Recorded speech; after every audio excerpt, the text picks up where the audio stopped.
So a treat here in Dragonstorm and Selesnya company, just one-offs in this tournament in the historic section. Corey, what do you like most? What are you hoping to see in this matchup?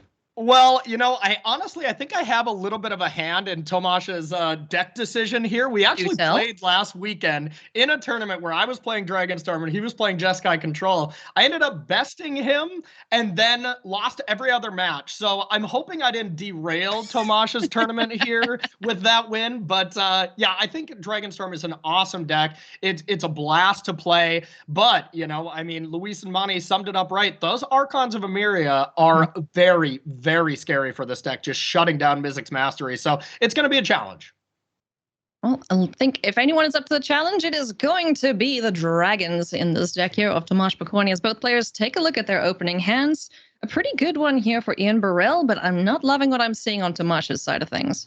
Yeah, Tomas definitely has those dragons that you really don't want to draw. Having one of them in your hand to be able to, let's say, Faithless Looting away and put into your graveyard is helpful, because then on turn 4 with Mizzix's Mastery into Dragonstorm, you can just win the game outright. You do need a dragon, either Bladewing the Risen, or one of our other dragons to be able to go infinite.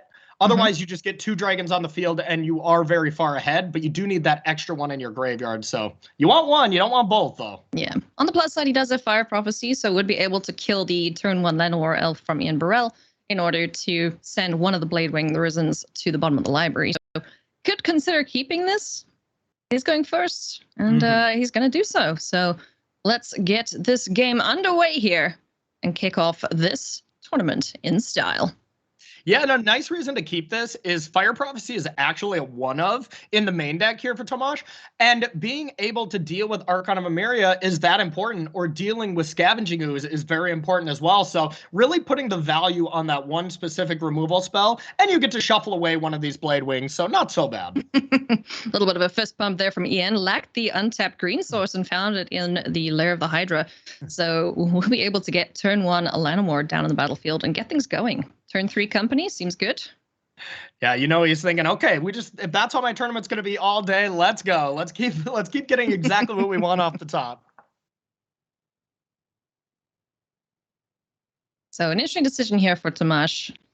Now we all know, like you mentioned, that Archon of Emeria basically hoses whatever Mizzix's Mastery shenanigans Tomas would like to get up to. So just taking a bit of a moment here to think about, all right, how much do I want to kill this Llanowar Elf? Lenny gets to survive a turn. Yeah, that's the big problem, because these Selesnya company decks do go from 1 to 3 quite often. So being able to slow down Llanowar Elf, it's almost like a time walk effect that you just get a free turn. But it is just so much more important to be able to deal with these tricky creatures. Unfortunately for Tomas, he's going to be a little bit punished here, because Elite Spellbinder, looking at that hand, I think it's a pretty clear choice of what we want to take here, and it's really the only castable card. So I think we might just have to fire this card off on the Elite Spellbinder or Llanowar Elf. Yeah, got to dig a little deeper. Elite Spellbinder can put something away if something relevant is found off the top of the library here. But yeah, I agree. I think use it, or you're just going to end up losing it. You got doubles of everything else, and Niv Mizzet's not going to come around for a while, so... Yeah, and that Niv Mizzet was another draw that you just really don't want to hit. That is another card you just want to tutor for when you can only get 2 dragons into play. Being able to get Bladewing and Niv Mizzet is definitely what you would rather have if you cannot just win the game outright, or Terror the Peaks. And Niv Mizzet is kind of the ideal combo. So Elite Spellbinder, also known as Palavitor Damodorosa, is going to take a look in the hand there and send away Prismari Command. So that is the next playable spell for Tomas, who doesn't draw into a 3rd land. Finds a Mystical Dispute, which, unfortunately for Tomas, is doing diddly squat against the Selesnya deck. Yeah, Tomas took a bit of a risk keeping that hand, really hoping the top of the deck was friendly, either Faithless Looting or land, or, just some other good draw off of Fire Prophecy. And so far, it's just bricked on them. So this is going to be a tricky game to win, because even if we top deck 2 land in a row, the best thing we got is Mizzix's Mastery on a Fire Prophecy. And if Archon of Emeria is in play, it's not even possible. Nope. Oh, speak of the devil. Oh, come on. You want to, Ian. Both are so good here. It's pretty scary here for our Dragonstorm hero. You know what I have heard, though, Corey, is that the top of the library can only be nice to one player in a game. Oh, yeah? So because of Lair of the Hydra being drawn, Tomas will not find the land when he needs it. And we're seeing that right now. I kid you not. Man, so the player on the draw in that template has a huge advantage, huh? If they draw one good card, the other player's not drawing anything, huh? That's scary. Exactly. Checks out to me. I digress. Elite Spellbinder is going to take another look in hand. And just a little bit of insult to injury here. And Ian's going to recognize that, hey, you're a little light on lands there, buddy. As we're just going to fix our little technical glitch here, my friends. And we will be right back into the action. So just give us a second to get that going. But at the moment, Corey, it looks very much like Ian is very much in the driver's seat. Like, he's going to start slamming collected companies. He's just going to keep applying pressure. And I don't think we're going to see any dragons hitting the board. I'm feeling a little concerned about my pick. Yeah, same. I definitely went with the Dragonstorm deck as well, because most of the time that's what you want to play against is these creature decks. And it does get a lot better post-board. You have Anger the Gods. You have other pieces of removal that can shut down these creatures. But looking at Tomas's deck right now, it's like you only have Anger the Gods and Fire Prophecy, and it's not like we have a full set of either of them. It's just one of each. And that is really kind of a basis of how the format is right now. Everyone knows that Jeskai Control is going to be big. So you have to focus on that #1 main deck and not have too many dead cards. So, well, we are ready to jump back in. Let's go and take a quick look. See a little bit of a rewind. Elite Spellbinder taking a look in the hand here, finds the Mystical Archive and realizes that there are no lands to be drawn. I won't go through my whole spiel again about the top of the deck being nice to one player or not. But let's get us caught back up. Yeah, and 2 5-mana spells. Most of these cards in the Dragonstorm deck, your 3-mana spells are all about setting you up and making sure you don't die. Mystical Dispute being one of them, Prismari Command being the best one, being able to loot as well as kill a creature, or even make a treasure to make it so on turn 4 you can go Faithless Looting into Mizzix Mastery, and then you have a storm count of 3 for Dragonstorm. So then you don't even need a dragon in your graveyard, and you can just win out right there. But when it costs 5, that changes the dynamic of your play patterns quite a lot. Now, talk to me about this decision here. Ian's thinking about it. There's several that he could go for. Collected Company is an option. Lovestruck Beast into, Heart's Desire into Lovestruck Beast, as well as just dumping the Archon of Emeria. Like, what's the thought process here? Is it just slam as much down as possible and go, or does he try and get fancy with Collected Company? I think it's a very good call here from Ian. He recognizes how far ahead he is, so putting 6 power into play is plenty fine. The nightmare scenario here is just Collected Company and you whiff. So I like the conservative play of just doing this, and then it's going to be pretty tough to actually lose the game. So, not if Ian was a little bit farther behind, we might see Archon of Emeria come down, or even Collected Company to try to catch you up. But as it stands now, I like that play, even if the 1/1 is no longer going to be with us. That was very solemn. What an ode to this 1/1, a perfect eulogy. Yes. I'm glad I did it justice. But unfortunately for Tomas, good old Luminarch Aspirant is going to be that 1/1 that the Lovestruck needs and slam in there for lethal. And game #1 goes very convincingly to Selesnya Company and Ian Birrell. Yeah, that was quite the beating. Really tough to deal with 5 toughness creatures as well as all these hateful creatures of Elite Spellbinder and Archon of Emeria. Just the toughness is really tough to deal with all this red removal. And we see like Brazen Borrower in the sideboard. We'll see if Tomas decides to bring those in. And I kind of think he has to, just to be able to bounce these creatures and then combo off. Yeah, he's going to make a few inclusions there, like you mentioned. We got the Brazen Borrowers coming in, the Ether Gust, hitting the green creatures. Anger of the Gods and the Fire Prophecies all coming in. He needs as much firepower as he can get, and taking out quite a bit of the combo that that we expect to see. He just has to survive this game.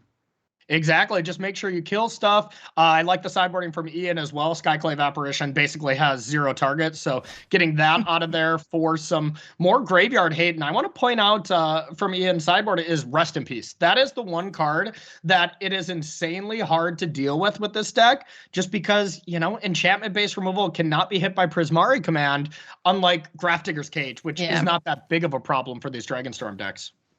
Yeah, and Rest in Peace, a great addition to the main deck from the sideboard for this weekend, especially if you're expecting to see, decks that favor their graveyards. We're looking at Jund Sacrifice. Honestly, I was expecting to see a little bit more Jund Sacrifice from the players, but it seems like everyone's just on the Jeskai control train. I was pretty surprised by that as well. I think Jeskai Control is just such a powerful strategy that's kind of been proven to not really need Brainstorm. We can even remember back to the Strixhaven Championship where Seth only played 3 Brainstorms in his deck, and everybody was like, "Oh my God, this is madness!" You know, you rebel, you exactly. It's showing that you just don't really need that card to make Jeskai Control work. So I think it's a bit of a safe choice, but we'll see if it's the right choice. Well, both players having a look at their hands. We've seen a mulligan here from Tomas. This is a pretty good looking one, but something is not good here, and that's the lack of, mountains, the things that make your lovely red mana. Yeah. What do you do in this situation? God, this one is so close. You can make a case for either direction. It's like, are you feeling a little lucky? Is the deck going to be nice to you? The deck does mulligan pretty decent. So you can just mulligan to a Faithless Looting, Dragonstorm, Mizzix Mastery hand, and you're just going to win the game on turn 4. But it's a big risk if you don't find a good hand at 5, then you're in a lot of trouble. All right, well, anyone who's supporting Tomas, send energy, because he's going to need it. Oh, wait, no, don't send energy. Send mountains, please. Yes, there we go. Thank you. You'll appreciate it.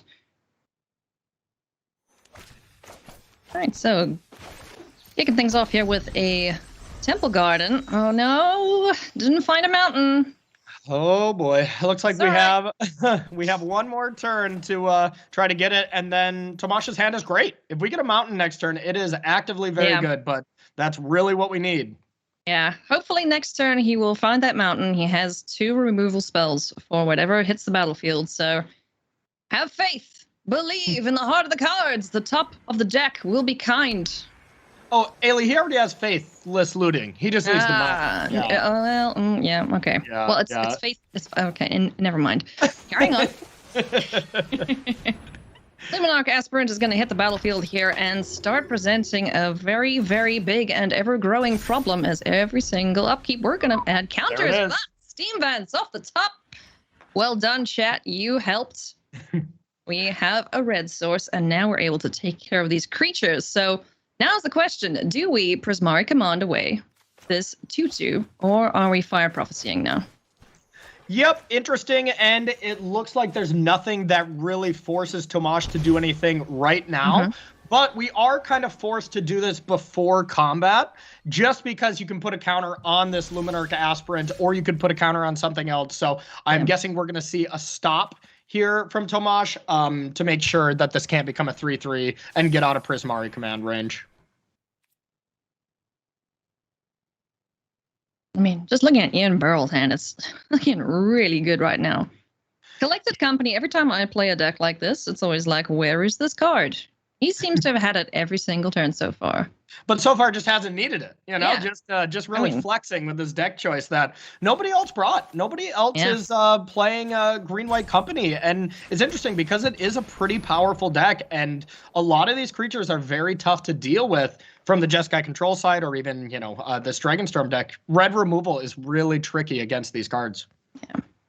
Elite Spellbinder on turn 3. Once again, going to take a look in hand here, and this will prompt the response from Tomas, who is going for Prismari Command. Seems to take care of the Luminarch Aspirant. What will be the second mode chosen here? Let's take a look. Yeah, Tomas very much valuing casting this Prismari Command no matter what. Kind of had the option to just let Ian just play Elite Spellbinder and take a card, and then cast one of the other removal spells. The only thing that backfires with this play is if Tomas just drew Mizzix Mastery, the main card that you want to keep in your hand. It didn't happen, so ended up pretty good for Tomas. Yeah. 2 Fire Prophecies means that one of them will be available to him to take care of the Archon if that comes down next turn.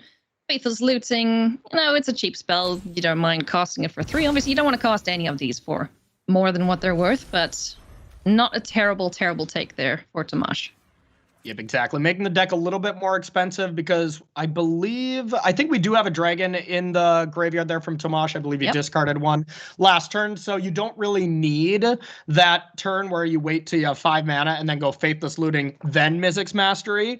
Because we do have that dragon in the graveyard. You get to get Terror the Peaks first, and then Blade Wing, and then return the Blade Wing that's already in the graveyard. So now we're just really needing the Dragonstorm to get into the graveyard, and then find Mizzix Mastery. So still a ways away for Tomas. Yeah. But with 2 Faithless Lootings available to him, we'll be able to dig a little deeper into the library, get the relevant cards in the bin that needs to be there, and just gotta hope that Collected Company doesn't kill him out of nowhere. And we could potentially see that this coming turn if Ian decides to go that route. Yeah, this seems like a great Collected Company turn. If you're really afraid, you can play Archon of Emeria, but with Tomas leaving mana open to even cast that Fire Prophecy that's been delayed with Elite Spellbinder, it doesn't seem like a great turn to play that. You just say, more than likely go, and then say, if you want to kill a creature, you can kill Elite Spellbinder, which is not that valuable once it's already landed. So seems like a good company turn to me. We'll see if Ian agrees. And on Tomas's side, he's going to hope to find an interactive spell to prevent good old Collected Company from making its way out.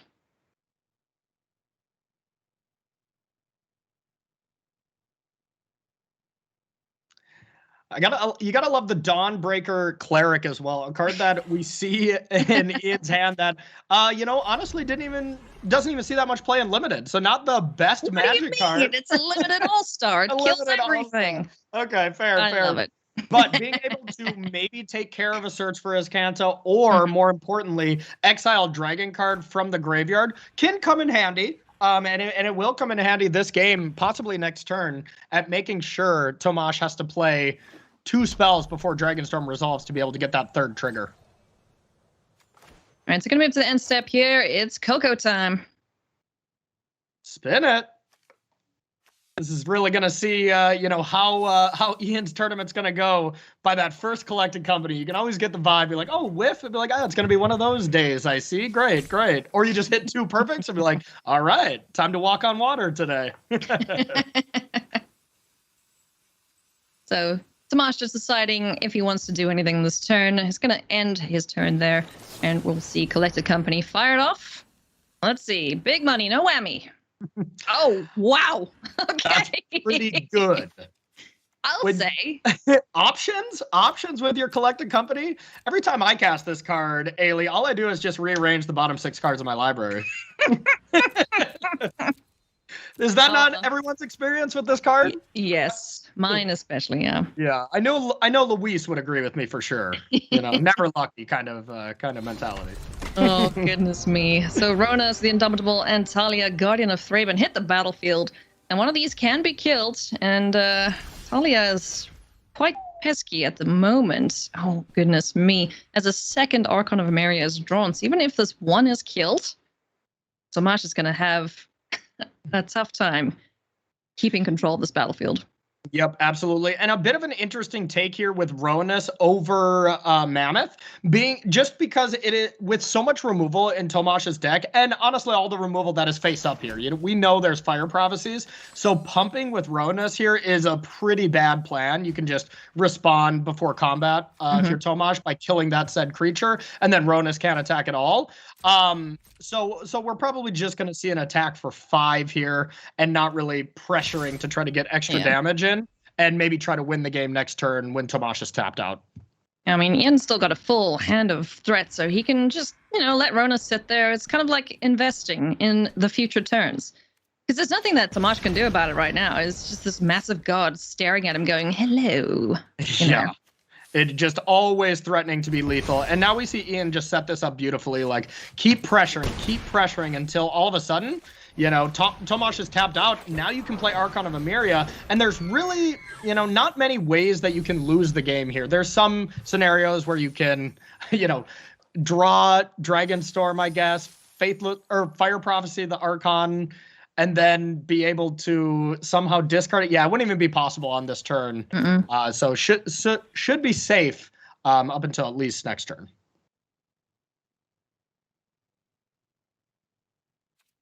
So if there is another land, Ian would have lethal even with the Archon being removed. So Tomas really needs 2 removal spells here or a threat on the board to get in the way of these creatures.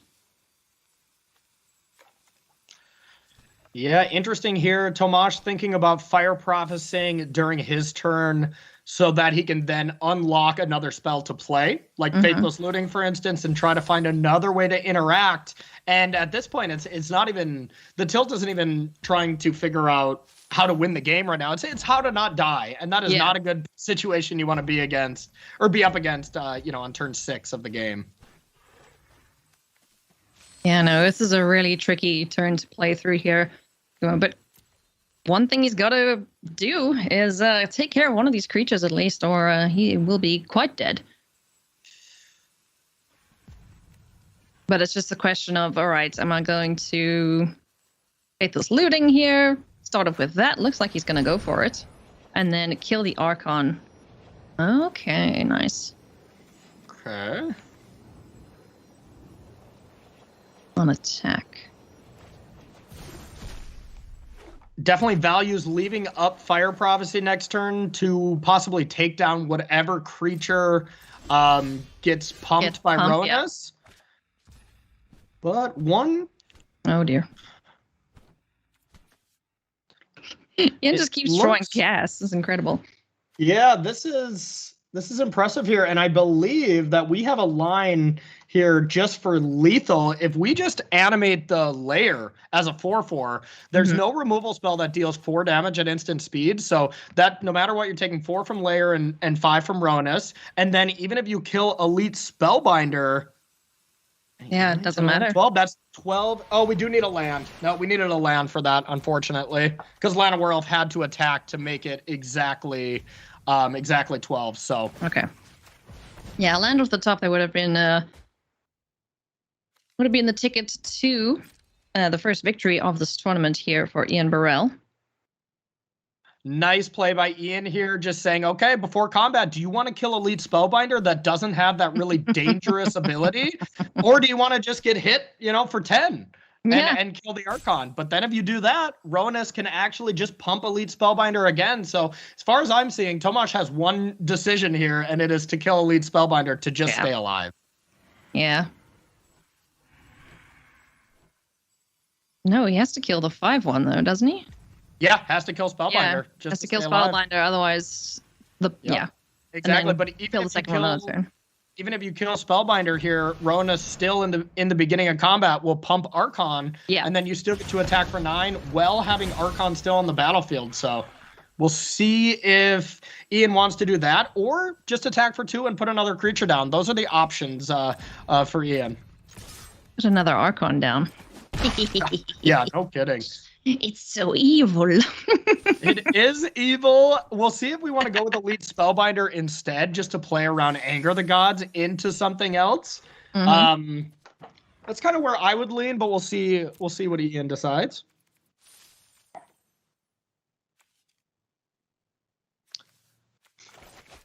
All right, I'm gonna go Elite Spellbinder. You can't resist the urge to know what's in the hand. So he sees the Fire Prophecy, knows that would take care of the Archon. Oh, goodness. That's a pretty bad draw there for Tomas. Does have the Faithless Looting in hand, but won't be able to do anything additionally while that Archon of Emeria is down on the board. Yeah, this just does not look good. Every one of these 3-drops are just so threatening to the Dragonstorm game plan. Tomas is just like, come on, why did I have to play against this? I've been getting ready to play against Jeskai Control for months, Now I have to play against Archon of Emeria round 1 in the Challenger Gauntlet. This is rough. That is certainly quite the deck to come up against. And like I mentioned, these are the only one-offs. Dragonstorm and Selesnya Company. You're only going to see them in the hands of these 2 players. So for the most part, they're going to be playing against Jeskai Control most likely for the rest of the day. So they've got that going for them. I don't know if that's a highlight or a plus, but... Yeah, we're going to find out because, like Luis was saying earlier in our pre-show, everybody that brought a non-Jeskai Control deck must think that they have a good matchup against Jeskai Control, and I'm very, very interested to see who is right and who is wrong. Again, no land here for Ian to get the double pump without the use or without the help of the Llanowar elf. Finds a Redain, God of the Worthy. The numbers have changed a bit, though, now, because we got to attack for 2 last turn. We can actually use that Llanowar elf to make a 4/4, and once again, there's no removal spell that can beat it, so you're automatically taking 5 from Ronis, 4 from Lair, and then even if you Fire Prophecy the 3/1 Spellbinder, then we're still taking 11. So as I see, Lair is lethal here. We'll see if Ian sees it as well. Of course he does. Mm-hmm. Here it comes, the big ol' man land or creature land, whatever you want to call it. It's going to join the fray, activate the Ronas. No pumps necessary as he just has enough manpower there. So unfortunate there for Tomas, not finding lands early, not finding board wipes early, and just having his hand ripped apart here by the elite Spellbinder. So creature power, going to get it done. Yeah, there's one thing that can happen. We can Fire Prophecy the Archon of Emeria into exactly the last Fire Prophecy to be able to kill Elite Spellbinder and then go to 1. But I believe there's only 1 left, and there might only even be 0 left. We might have already seen all 3. So gonna need to get a little lucky here from Tomas. All right, well, let's see. Let's give it a little spin of the wheel. Fire Prophecy, what do you find? Drum roll. Oh my God! Found it! Oh my God! Oh, the magic gods have smiled upon you, sir. So down to 1? Down to 1. The game goes on, and now Archon is not on the battlefield. There's none of these hateful creatures that stop you from comboing off. So if Faithless Looting, let's say, draws you into any card plus Mizzix Mastery and Dragonstorm, Tomas wins this game out of nowhere. Oh my goodness me. Let's see what happens here. Ian is going to be like, what? You drew that? How? Magic. Oh, wow. Yeah, the 4th Fire Prophecy. Unreal. What? Unbelievable. All right. Maybe my prediction could be correct. Let's see. Is this going to be a comeback here for Tomas? Fire Prophecy is going to take care of Elite Spellbinder. Yeah, not going to send back the looting. I love not sending back the looting. The looting gets to look at more cards. Oh, what do we find? This is a memory lapse. Now it has to be Mizzix Mastery and Dragonstorm here. All right. To win outright. And come on, looting. Big money. Let's go. This would be unbelievable to force a game 3 when you're behind so much anger. Oh. Yeah, unfortunately, that's not going to do it. But a second Faithless Looting's not terrible. Yeah, but it's not good enough here because you do kind of lose a card off each Faithless Looting. It's not card advantage. It's just card manipulation. So the second one actually does not help us out here, unfortunately. Oh, that's a pity. It could have been so cool, but alas, Faithless Looting did not believe hard enough. Yeah, I guess so. I guess your prediction with whoever draws right for the first time is going to be drawing well for the rest of the match. That Lair on turn 1 just set the tone, huh, Ailey? Oh, certainly did. I mean, if I'm in Tomas's position, is it better or worse to take a look at the top cards of your library, knowing that you're going to lose here? Do you want to know how close or how far you were from winning?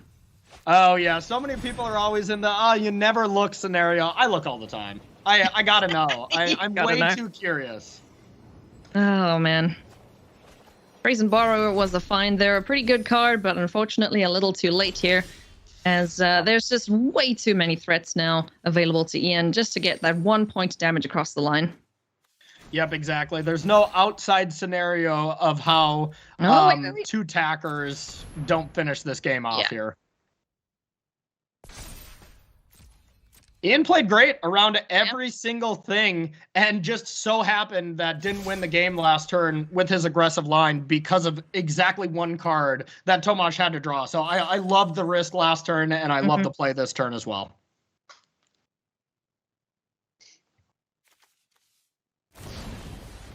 Brazen Borrower going to do what he can. There's the good game from Tomas.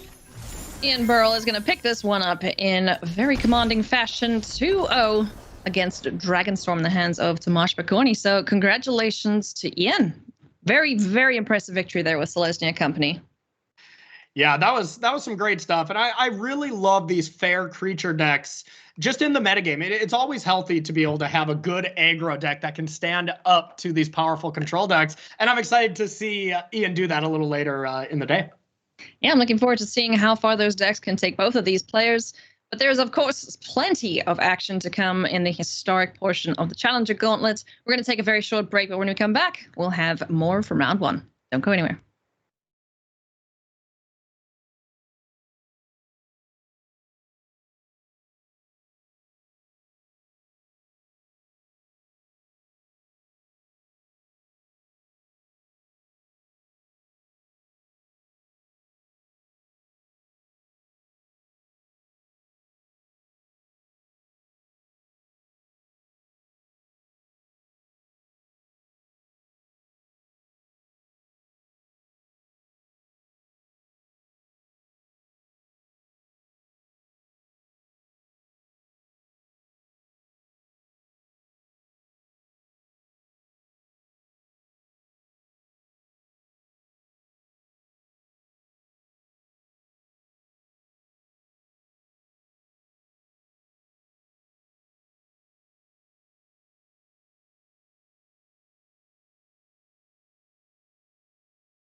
Welcome back to the Challenger Gauntlet, everybody. I'm Ailey Loney alongside Corey, dropping bombs, Biomaster, and we have got plenty more Magic action coming on up. We're going to see some good old Mono Black versus Goblins. Haven't seen them in a hot minute, Corey. Yeah, that's exciting. Goblins, we honestly haven't seen in a long time. I thought that deck wasn't being played much at all, but it's still an insanely powerful deck. We're going to see some Muxus action and Mono Black Aggro, another really sweet deck that I'm really excited to see. Tony, Ramis, Pascual versus Tim Wan. Let's jump into the action, take a quick look at their decks, and see how this one shakes out. Any standout cards in these lists before we get down to the action? Nothing really too out of the ordinary here, except we do have Ironcrag Feet in the Goblins deck. We've seen some decks that try to really ramp up, or we've seen the ones that, just try to play a normal Goblin game and go from there. And from Tony's side, just a bunch of hand disruption, very efficient one-drop creatures, and then just great removal. Yeah, and that's exactly what you want to see, especially against a deck that loves getting a bunch of Gobbos down.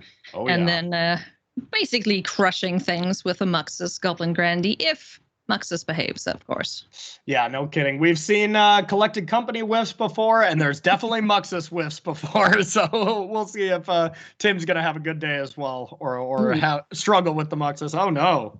Tim mulled into no lands and now is going down to 5. That's not great, but a pretty decent hand here. Yeah, I mean, if we draw a land... Terrible. Yeah, if we draw a land, this is a turn 3 Muxus, but we do see some hand disruption here from Tony's side. So I'd be shocked if some of it was not fired off this turn or next. Well, you like hand disruption. How about 2 Thought Seizes back to back? Because why not? Yeah. You got to be curious, right? Oh, we're going for Gutter Bones. I absolutely love this. just setting it up, if we do draw a land from Tony's side, you get to do a really cool play. Even if you don't connect with all your creatures, you get to play Knight of the Ebon Legion and then double Thoughtseize. Since somebody lost 4 life, you get to put a counter on it, which is a pretty fun interaction. Oh, that's icky. I do love it, though. Thoughtseize Yes. going to take a look at the hand here, see the shenanigans that are afoot. I'm going to get rid of that Goblin Lord just to make sure that there's no haste and no lordness happening, and good old Knight of the Ebon Legion is going to join the battlefield here. Tony is firing on all cylinders at this rate. No third land, though, unfortunately. Yeah, and that's the thing. This mono black aggro deck really doesn't need a third land too often. You do have Spawn of Mayhem and you have some bigger stuff, but believe it or not, you can win without a large amount of lands in this hyper-aggressive deck. I'm with you, Tim. You just chuckled at that. You can't not. I mean, what are you supposed to do here? You're just like, okay, well, I guess I die. Yeah, and once again, a couple other decks where there's not a ton of copies of it. Mono Black has 2 copies in the field, and these Goblins only have 1. So once again, a bunch of decks that are probably ready to play against Jeskai Control, probably not as prepared to play against either of these decks. Before you can even think about your turn, you're dead. Yeah, and there's Snoop, there it there's is. the concede.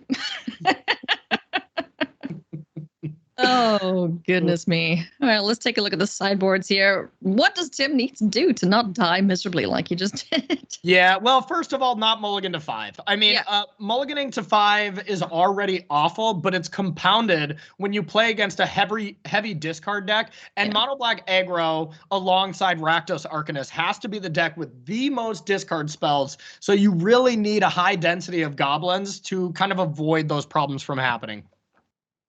Yeah, especially with the banning, well, with the suspension of Brainstorm. You know, discard spells back on the menu, boys. So they really are. Yeah, there's nothing more frustrating than just turn 1 Inquisitioning your opponent and they Brainstorm and put all their cheap cards away. You know, like that. The first time that happened to me, I'm like, okay, I will be putting my Thoughtseize on the shelf and be picking up my Brainstorms.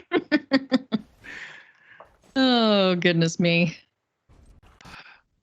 I want to point to a nice addition here from Tibwan, the Herald's Horn. We saw this from Autumn Burchett, earlier in last year, and it is just a great card in these Goblin decks that is going to maybe not pop up in this matchup, but going to be a huge key factor up against Jeskai Control.